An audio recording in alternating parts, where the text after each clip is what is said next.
Vai, vamos na página 138. 138. Então, gente, a gente vê que esse capítulo 6 vai ser sobre crise, tá? Sobre crise existencial, que tem a ver com crise de sentido da vida, né? E a Joana, nós estamos no texto inicial, mas a gente está vendo aí que ela vai aprofundar o conceito para nós de crise, ela vai aprofundar aí. Então, vamos ter um pouquinho de paciência com o assunto, tá? Então, eu trouxe para nós o que, que significa crise, para a gente poder ir ajudando a Joana aí. A palavra crise tem origem no termo grego crisis, que significa momento decisivo. Crise é um momento de desequilíbrio, de instabilidade, tensão ou ruptura, que pode, que, que pode gerar mudanças, exigir decisões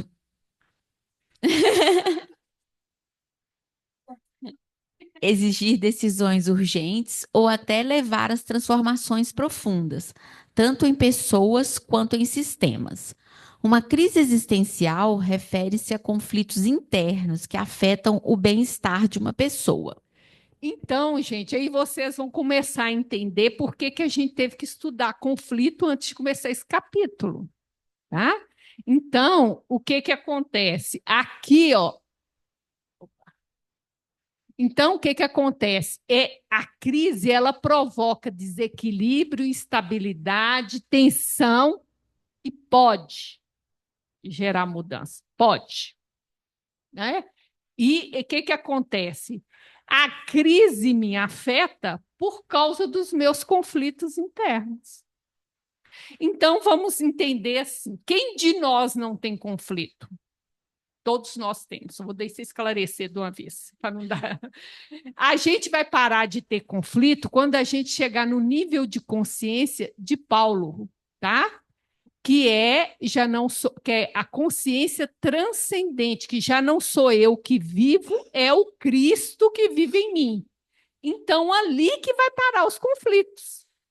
Então, nós temos conflito, todos nós temos. E aí vem a questão que a Júnia falou lá na Paulo, se a questão da crise externa ajuda a gente a criar com consciência.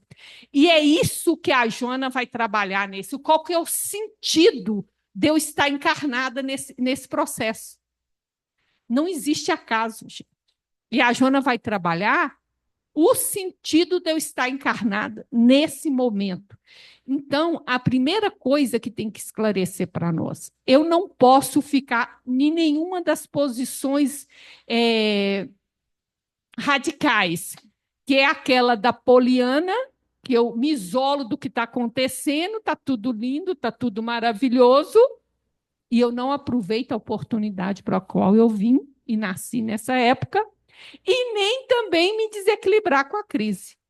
Eu tenho que ser afetada sem me desequilibrar.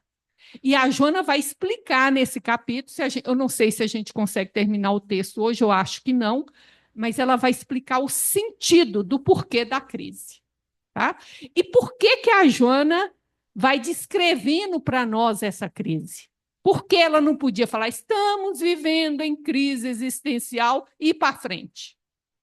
Por que, que ela pormenoriza? Alguém tem ideia? Porque algumas pessoas da crise é que pode crescer, ué. Para ter O consciência autoconhecimento, para a gente poder crescer. Eu tenho que ter consciência do que está acontecendo no mundo. Não é negar o que está acontecendo no mundo. Por isso que eu falei semana passada, é para incomodar. É para incomodar. E nós vamos entender por que, que incomoda no fim do texto. Entendeu? Não é, igual eu falei, ficar igual Poliana, se isolar do mundo e também não se desequilibrar com a crise. Mas tem que deixar esse momento fazer o trabalho em nós, que nós vamos entender qual que é lá no fim do texto. Deixa para lá.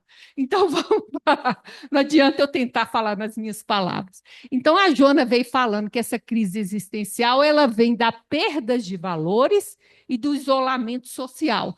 E ela veio descrevendo, olha, os padrões equivocados de ideais e bem-estar, as ocorrências online que estimulam violência, ódio, racismo, crime, suicídio e mudanças de comportamento, relações amorosas equivocadas, o culto ao corpo e ao prazer e o desvio das funções sexuais. E ela vai continuar descrevendo. Por que, que ela descreve? Ela está tipo falando assim, você já tem consciência do que está acontecendo ao seu redor? Não só para me afetar, para fazer eu ter contato com o conflito, como também para me vigiar, para mim não ir como uma inconscientemente adotando o que está acontecendo na sociedade. Porque a sociedade está assim por perda de valores. Se você está indo junto, cadê seus valores? Entendeu? Mas ela vai explicar melhor aí. Vamos deixar a Joana falar. É 139 a página. O tempo rápido, em razão da necessidade de a tudo participar, de estar a par das ocorrências, asfixiando a liberdade de pensamento e de movimentação, culmina em tormentosa ansiedade e frustração dolorosa, empurrando para o abismo da depressão ou da revolta em suas vítimas inermes. Então, gente, alguém entendeu por que, que a gente perde a liberdade de pensamento e movimentação?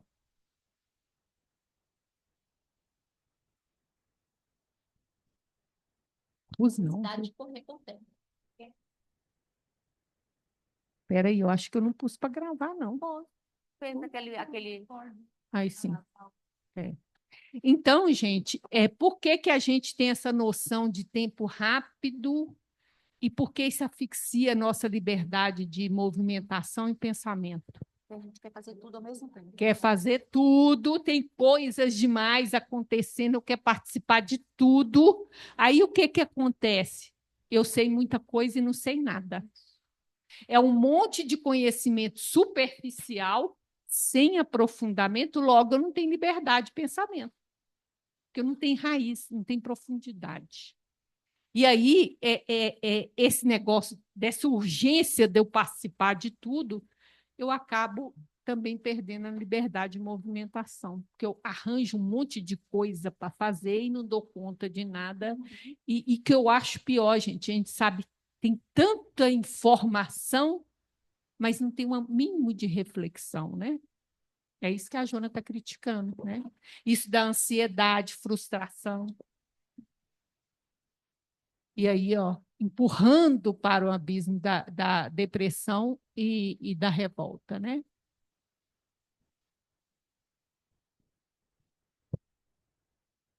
A falta de comunicação verbal e escrita, de contato humano sem suspensão nem deslumbramento, facultando relacionamentos saudáveis, conduz as pessoas para interesses egóicos, sem nenhuma participação na convivência com os demais, como fruto espúrio dessa pós-modernidade doentia e sem significado psicológico. Então, vocês entenderam o que Joana chama de relacionamento saudável? O que é? Verbal e escrita, né? Contato humano, né? Pois é, mas não é qualquer contato humano, ó, sem suspeição nem deslumbramento, ou seja, sem projeção. Logo, tem que me conhecer. Senão, não tem um verdadeiro relacionamento saudável. Isso aqui, então, é um trem de doido, né? Verbal e escrito. Hoje, o que mais acontece é as pessoas conversarem através da rede social. Você quer dar parabéns, aí você fala na rede para todo mundo. ao invés de falar para a pessoa, né? Eu acho tão interessante. Você mora com a pessoa, seu filho, seu marido, aí você declara seu amor para o mundo, mas você falou para ele, olhando para ele. Eu também acho isso muito estranho, não é? Aí você declara o amor para o mundo inteiro, a pessoa está do seu lado, por que você não falou com ela? É uma coisa que, para mim, não, mas faz sentido para a geração. Hã? Carro de som. Nossa Senhora. É.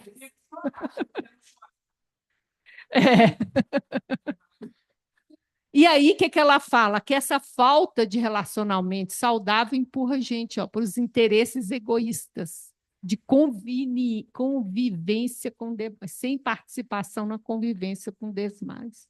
Que isso é fruto da pós-modernidade doentia e sem significado psicológico. A crise existencial é crise de significado. Tá? Alguém quer falar alguma coisa, gente? É isso aí. Corpos belos trabalhados por excesso de musculação, sarados e interiormente vazios de aspirações e de significado, dão lugar às condutas extravagantes, que elevam a glória equivocada e derrubam em ritmo acelerado aqueles que foram arrastados pelas fantasias dos seus apaniguados. Só ressaltando, a Joana fala excesso, tá? Então ninguém tá achando que desculpa para não cuidar da saúde, tá?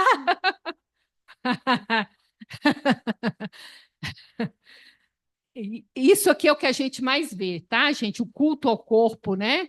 Ela fala o excesso aqui do sará, da musculação, e não trabalha nada interiormente, né? Agora você imagina você nesse processo e aí começa a envelhecer. Você já pensou como é que deve ser difícil? Você trabalhar para aqui, ó. Aí, o que acontece? Você sobe na glória e depois você é derrubado em ritmo acelerado. Uma doença, uma limitação física, ou mesmo a velhice, gente. É a idade, é a idade. Só conto para você. Quando você chegar na minha idade, vocês vão entender. É a idade, entendeu? Isso aí, você imagina o sofrimento que é isso, ó, né?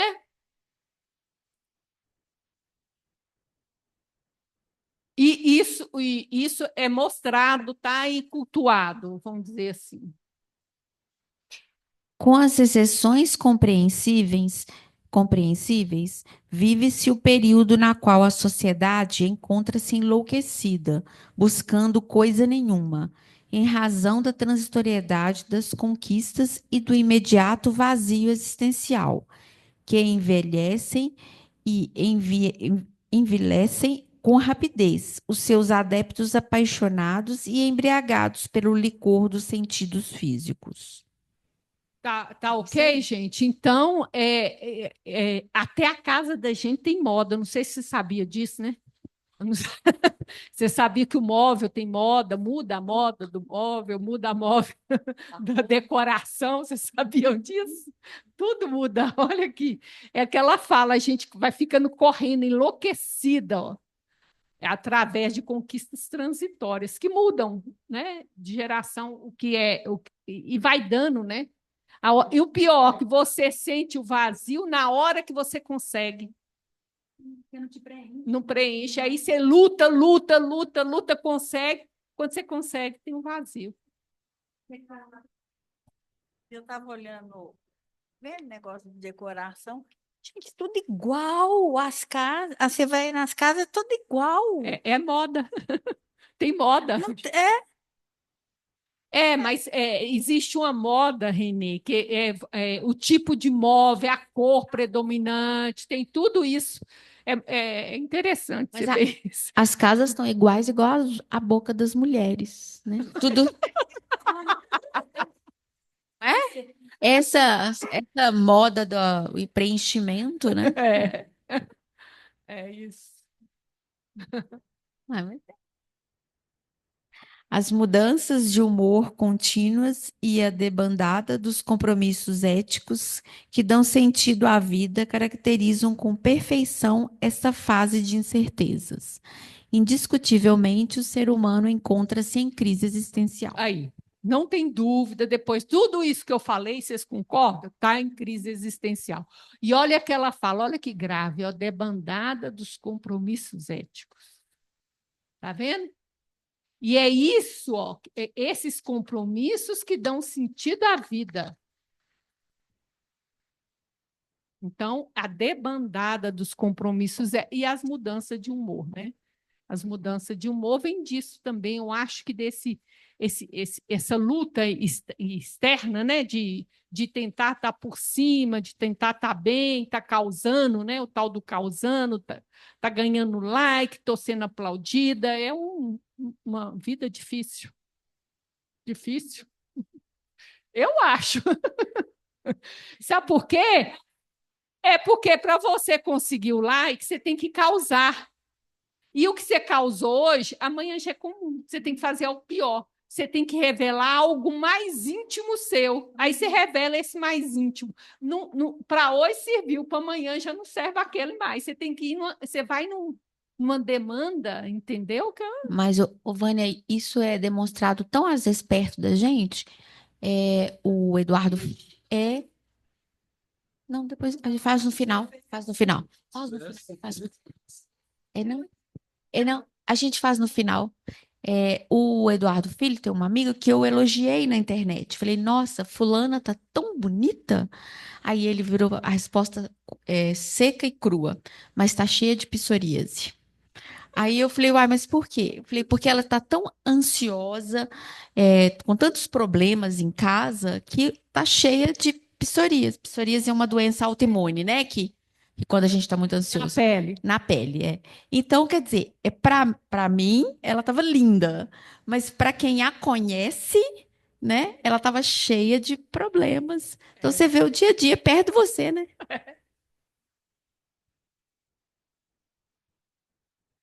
A falta de identificação entre o ego e o self produz a ausência de discernimento a respeito do existir e de como proceder, dando lugar à dominação da sombra ignorada em todos os comportamentos. Por consequência, aumenta o número de infelizes e infelicitadores, com a patologia mal disfarçada. Vamos tentar entender que a Jona está dando a causa da crise, tá? Joana, qual que é esse livro? A série psicológica da Jona, isso. volume 2. Capítulo 19. O diálogo entre o ego e o self, igual totalidade de nosso espírito para nossa consciência eterna, precisa existir. Eterrena precisa existir. E esse caminho deve ser o mais fluido possível, para que o ego possa sorver das potencialidades do self e para que a sombra contida no self possa ser acolhida e integrada, revertendo a luz, consciência. Então, gente, nós temos uma consciência menor, que é a consciência egóica, que a cada encarnação a gente forma, né? É o nome que eu tenho hoje, a família que eu tenho hoje, o trabalho que eu tenho hoje, mas eu tenho uma consciência maior, que é a consciência espiritual, que é o self, a totalidade de nosso espírito, tá? Para essa consciência que eu tenho aqui hoje. Então, a totalidade do meu espírito é o self. Então, o que ele fala? Tem que ter um diálogo, né, fluido. É um diálogo de movimento que acontece sem traves, né, para que o ego possa, aos pouquinhos, ir absorvendo as potencialidades do self. Nada na vida é feito abruptamente, tá? Tudo é aos pouquinhos. E para que a sombra, o desconhecido, aquilo que eu nego em mim, possa ser acolhida e integrada pelo self, e assim eu faça consciência. Então, tem que ter essa comunicação entre a consciência maior e essa consciência transitória, nesse sentido, tanto de ganho de potencialidades, quanto também de eu integrar a sombra, reconhecer e conseguir integrar aquilo que eu nego em mim, aquilo que eu não gosto em mim, né? Então tem que ser integrado. Então vamos voltar agora ao que Joana falou, né? Olha o que ela fala. Ela fala de identificação. É mais do que comunicação, porque no capítulo anterior, o que acontece? Ela explicou que o ego, ele trabalha no ter, no possuir. E o self trabalha conforme ser. Então, são duas coisas opostas. Então, se o ego não se identifica com essa proposta do self, o que acontece? Ausência de discernimento. Tudo que ele vai fazer, decidir, fazer opções, desde da sua agenda no dia a dia, até as coisas que você escolhe, vai ser baseada no ter, o ego. Se ele não se identificar com esse ser do self. Então, vai faltar discernimento sobre o existir e como proceder, e vai ter a dominação da sombra. Porque eu não vou fazer a integração dela. Tá? Tanto a sombra potencialidades, quanto a sombra de questões que eu não conheço, que eu não aceito em mim. Tá? Por conseguinte, os infelizes somos nós e os infelicitados são que nós que está ao nosso redor, que sofre com a gente. Tanto a gente, os infelizes, como os infelicitadores, ou seja, uns em contato com os outros, todos nós nesse processo, só vai dar nisso mesmo. Entendeu? Qual que é a causa da crise existencial? Vocês conseguiram entender a causa? A falta de identificação, né? A ruptura entre o ego e o self.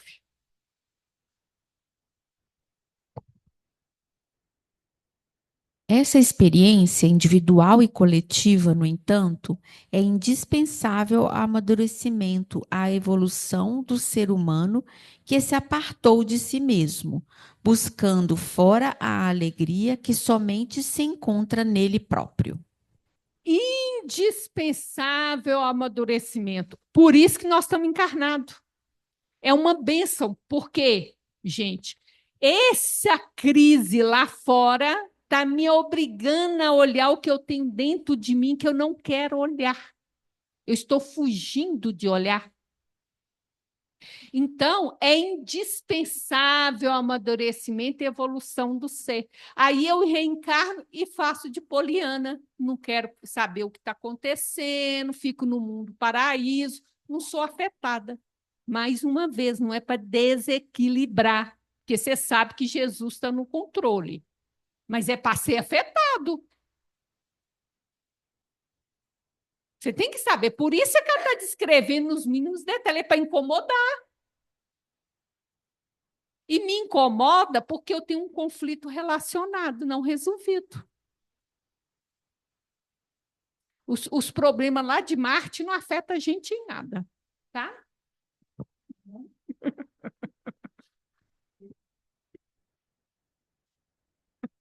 Ninguém pode proporcionar felicidade e bem-estar reais, porque essas emoções independem de circunstâncias externas, embora muitos pensem ao contrário.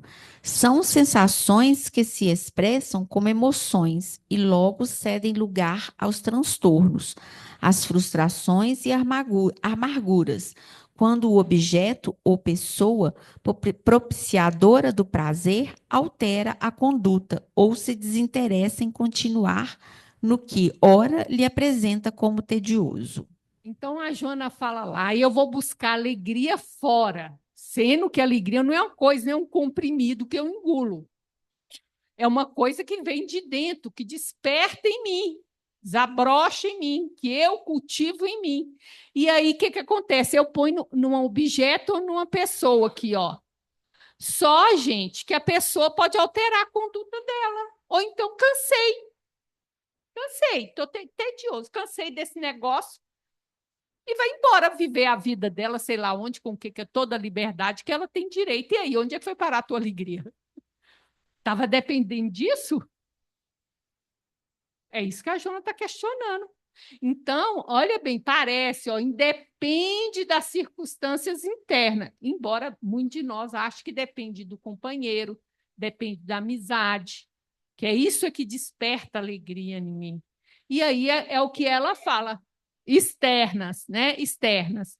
E aí o que ela fala, as frustrações e amargura por causa de perda do objeto que eu pus ou pessoas, quando ela altera a conduta ou quando ela mudou porque está tediada.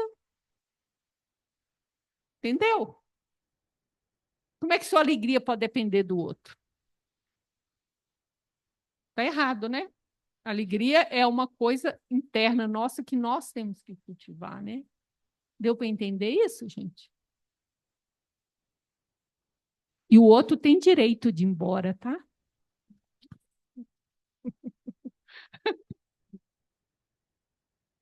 Contribuindo de maneira habitualmente proposital, de maneira, oi? Habilmente proposital, a mídia cria ídolos e devora-os a cada instante, exaltando o crime e os criminosos, que se lhe tornem manchete contínua, exaurindo os clientes, especialmente através da televisão, nas repetições exorbitantes das cenas de horror, nos julgamentos arbitrários daqueles aos quais atribui a responsabilidade pela desgraça, no estímulo à justiça pelas próprias mãos, encorajando psicopatas adormecidos a se tornarem famosos pela utilização de hórridos espetáculos exibidos. A gente vê isso, gente, esse julgamento arbitrário que vale a versão, não vale a verdade. O que vale é a versão que pegou. Aí pegou a versão, a pessoa se destrói a vida da pessoa, né? E depois, né? Então a gente vê esses espetáculos aí, ó, o tempo inteiro na internet, né? Lixamento público praticamente que você vê aí, né? Com essa justiça aí arbitrária, né? Aí a pessoa faz uma versão e a versão pega, o outro é lixado, né? Olha bem isso aí, esses espetáculos que a gente vê. E aí ela fala desses psicopatas adormecidos, estava lá sossegadinho, aí ele consegue, né, fazer esses espetáculos aí, e exibir esses espetáculos aí, né? Tudo isso. A justiça com as próprias mãos, né? E que não é nem justiça, né? Normalmente é vingança. Pois é, o que ela fala que acontece? O você achar que você não vai ser desmascarado, que você se esconde atrás de um veículo de comunicação, não é o frente a frente, faz com que esses que estavam adormecidos aqui, que são psicopatas mesmo, estavam adormecidos, se revelem. Porque se fosse frente a frente, às vezes ele não fazeria, entendeu? Vão dizer, facilita a que esses desabrochem, ó, tá? Por causa da possibilidade de não ser responsabilizado. Passa para ela o trem aí. Casos de suicídio que eles evitam colocar em noticiário. É por lei, né? Por Pois, causa do gatilho, né? aham. Por causa do gatilho, porque a pessoa, às vezes, já está com aquela ideação incubada e ela saber do outro que fez, ela toma um impulso e faz. É o chamado gatilho, tá? Não comparando. Não estou comparando, só.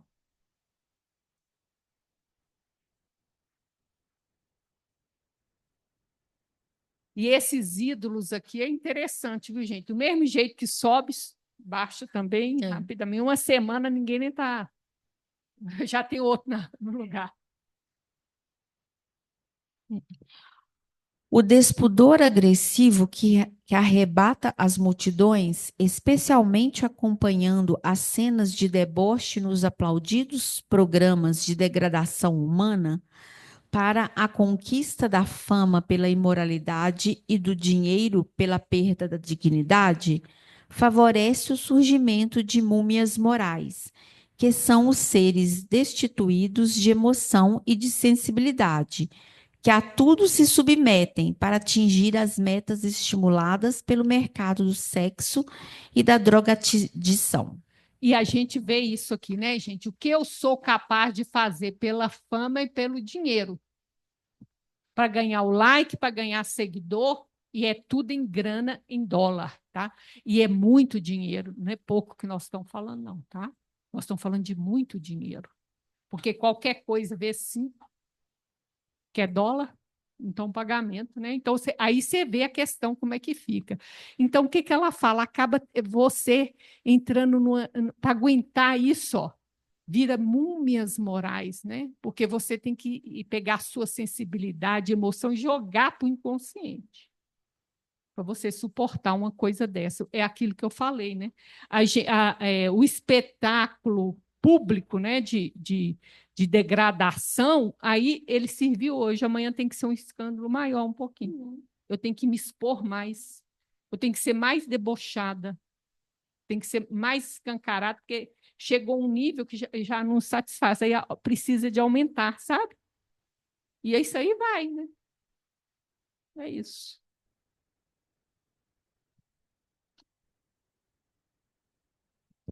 Naturalmente, encontram-se incontáveis labores de elevação moral e de dignificação da criatura humana, ainda insuficientes. No entanto, para conduzir a grande massa ao caminho do discernimento e da saúde real.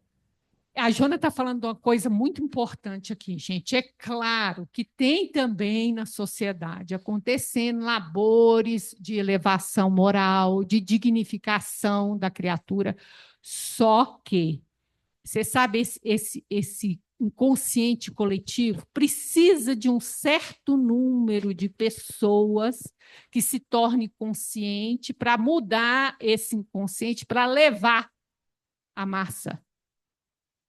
Porque a grande massa é levada, tá? Ela é levada atualmente pela, vamos dizer, por esse inconsciente coletivo adoecido. Por isso que a gente só entra no mundo de regeneração quando um determinado número de pessoas fazerem consciência para esse inconsciente coletivo carregar a massa. Quantos são? Não tenho a menor ideia, mas tem um número. Então, hoje esse inconsciente, quer dizer, tem essa elevação moral, essas labores, né, de elevação moral, só que ele não consegue conduzir a massa, porque não atingiu ainda esse limite. Porque cada um que faz consciente é como uma luzinha que acende no inconsciente coletivo. Precisa de um determinado número. E é por isso que vem espíritos ajudar a gente, que já são no nível de consciência acima do nosso, para ajudar a gente a atingir essa quantidade de consciência para mudar o mundo de regeneração. Vai estar faltando a gente fazer o trabalho nosso, que é o que Jesus pediu. Só uma coisa ele pediu. Só cuide de você. Assim que ele falou, faça o reino do céu dentro de você. Que aí a gente colabora com o coletivo. E é isso que está faltando. Tá? Mas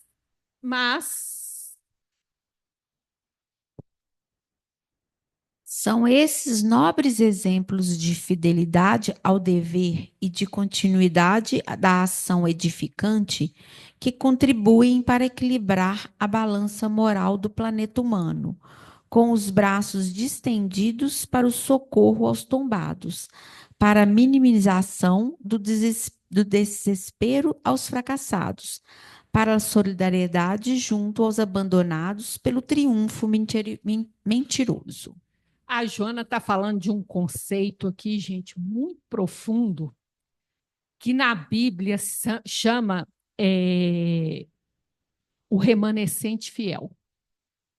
Então, o que a gente vê na Bíblia, né? A gente vê o seguinte, que os profetas vão mostrando os momentos de crise coletiva, E Deus sempre aponta que existe um remanescente fiel. Que durante a crise, ele se mantém fiel. E é esse que sustenta moralmente um povo, uma casa espírita e um país e um determinado número, o planeta. Então, gente, aqui a gente tem, eu trouxe para vocês, da história de Israel, nós temos, então, o Reino do Sul e o Reino do Norte, tá? Eles se separaram. Bom, então teve um rei, Saul, depois teve Davi, depois teve Salomão, que era filho de Davi. Quando entra o Roboão, que é o neto de Davi, o reino, vamos dizer, se divide em norte e sul. Então, no Reino do Norte, tem um rei que todo mundo já viu falar, Acabe.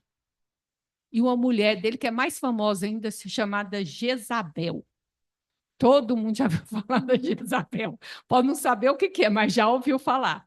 Ela era uma princesa fenícia que casou com Acabe, o rei de Israel, o Reino do Norte. E o que é o problema que ela fez? Ela trouxe o culto de Baal para dentro de Israel. E aí, nesse tempo, nós temos um profeta famoso, que todo espírita já ouviu falar, que é Elias, que vai reencarnar como João Batista. E ele vai reencarnar com João Batista e vai perder a cabeça decepcionado por causa de... Por que ele perde, ele morre decapitado? Porque quando ele era Elias, o que ele fez? Decapitou. Então, Elias, o que acontece? Tem uma cena famosa no Monte Carmelo que ele confronta os sacerdotes de Baal e, nesse confronto, ele perde, os sacerdotes perdem e ele decapita os sacerdotes, tira a cabeça, né? Decapita. Os sacerdotes de Baal. Por isso que João Batista vai, o cumprimento da lei, né? Ele vai morrer decapitado, lá no Novo Testamento, tá? A reencarnação.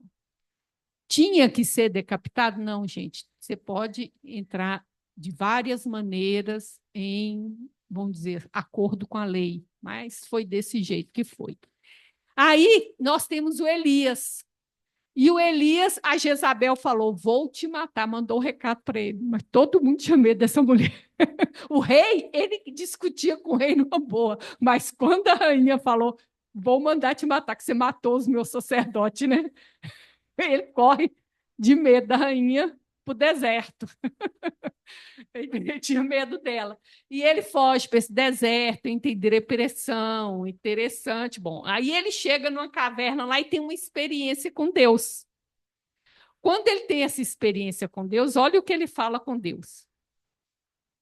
Ele respondeu para Deus: tenho sido muito zeloso por Senhor, Deus dos exércitos. Os israelitas rejeitaram a tua aliança, quebraram os teus altares e mataram os teus profetas à espada.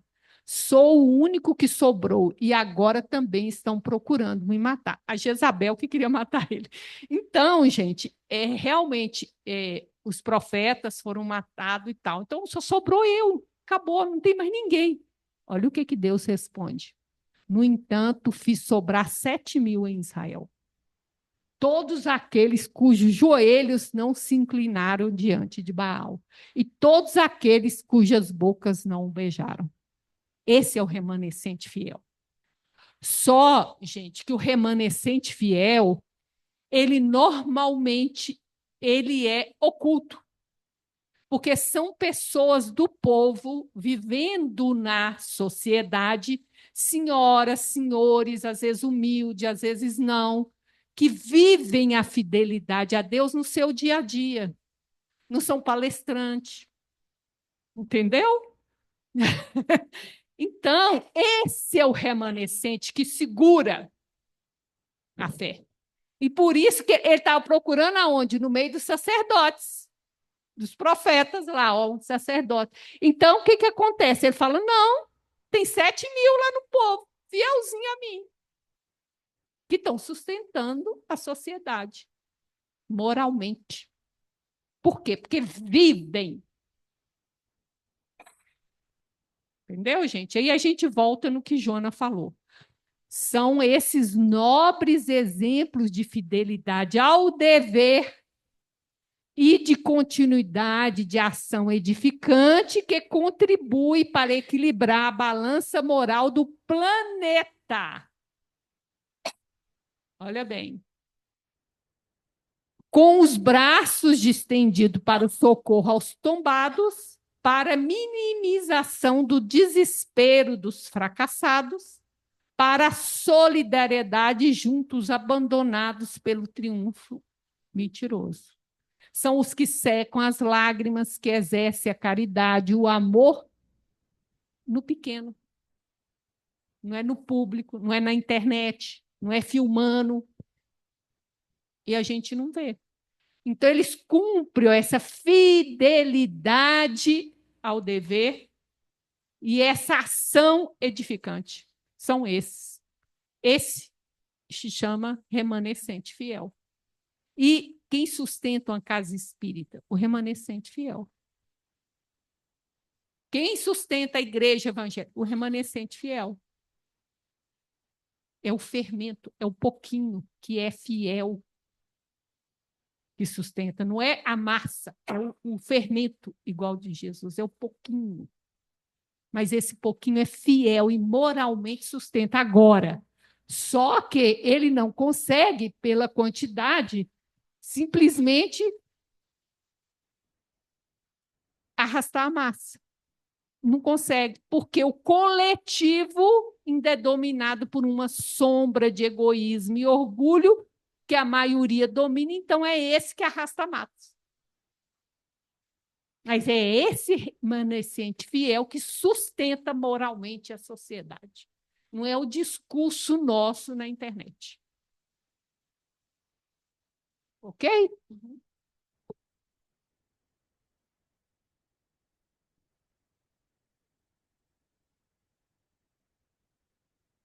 Então, é ele que atende essa dor escondida aí.